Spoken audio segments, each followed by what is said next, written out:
You're listening to the Weekend Show podcast with Ken Kidney. Download every Sunday at soundcloud.com/The Weekend Show.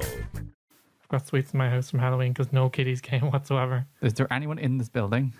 There are kids, but I guess it's not a thing that kids do. They don't go around trick-or-treating in an apartment block. Like, I've come and gone into this building multiple times. I've never seen a single soul.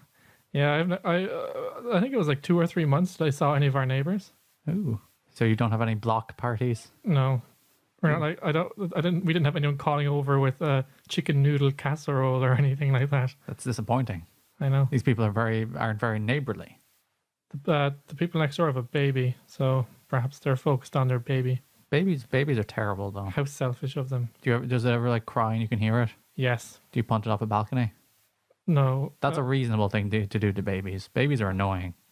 I think it's frowned upon in culture though to punt babies. Punt babies, yeah. Gene Snitsky did it.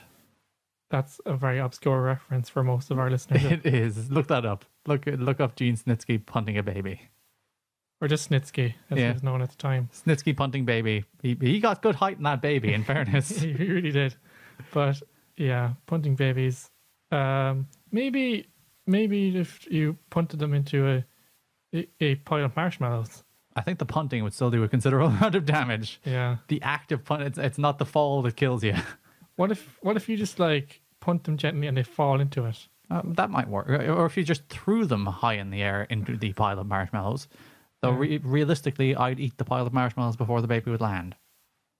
But like in that, like you'd have to be like Jim Carrey in The Mask to do that. Why? Because like you can open his mouth really wide, and you know. I would want like a Flash reference maybe, or something fast as opposed to. But we know the Flash can run fast, but can he eat really fast? I assume so. Can the Flash like read a book in a minute? Yeah, he'd probably flip through it in like a millisecond, but can he take in the information? I don't know. Does he have a super fast brain too? Speaking of Halloween, Gar. Go on. Because that question could take over the whole podcast. Yeah. Did you dress up? No.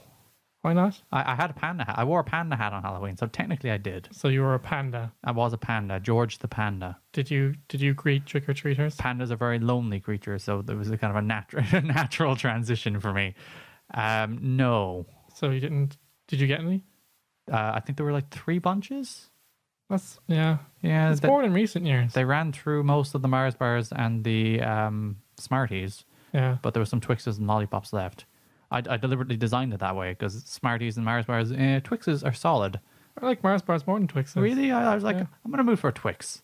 So I was like, I'll give the kiddies the Mars bars because I made this decision. Yeah. And I'll give the kiddies the Smarties. But there is only one way to eat fun-size Smarties, Ken. Go ahead. Down them at once. Of course, like a shot. Yeah. That's our version of a shot because we're teetotalers. Yeah, just down the whole packet of Smarties. But no, we had literally 0, and we bought like 2 bags of Mars bars and a bag of Twixes, which were still there until today. So I think my significant other ate the rest of them, and there was like quite a few of them left. It's only been 2 days since Halloween. You know, I had like probably a dozen mini Mars bars in the last few days. But moving on from Halloween, it was fun. I went out to a gay bar with my gay friends. Okay. Did you get hit on?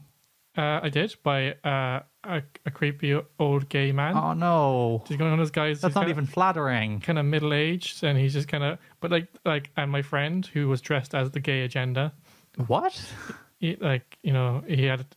He's dressed as what he describes as a typical homosexual, and he's carrying around a state issued baby. What does a typical homosexual dress like? He had a mustache and a backwards cap.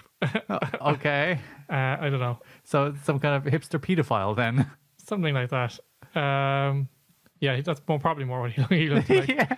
But his whole thing was like, gonna steal your babies, make your husband gay, buy art pop on iTunes. Perfectly reasonable. He had a few other things, I can't really remember what they were, but he was gay agenda, and his boyfriend was a zombie child. So they have very differing tastes. Yeah, that's an interesting contrast. I did get hit on. It was less flattering also because my BFF, my GBFF, saw him going basically from what he described as bear to bear. Okay, so you're a bear. I'm a bear, apparently. You're not a bear. Apparently, I'm a stocky gentleman with a beard. That's a bear, apparently. You're not a bear. I didn't, You're not big enough to be a bear. I didn't think I was a bear either, but apparently that's what You don't even have enough of a beard to be a bear. But anyway, I was his last resort, and I made it really awkward because he was trying to chat me up, and I just stared at him. Just that, I don't know what to do, so I'm going to stare blankly at you. Exactly. I just stared at him silently until he went away. He's like, "You don't say anything, do you?" I just went, shook my head, I'm mute. and then he just went away. So that was my adventure. Your adventure in a gay bar. In a gay bar. You couldn't pick anyone up. Disappointing.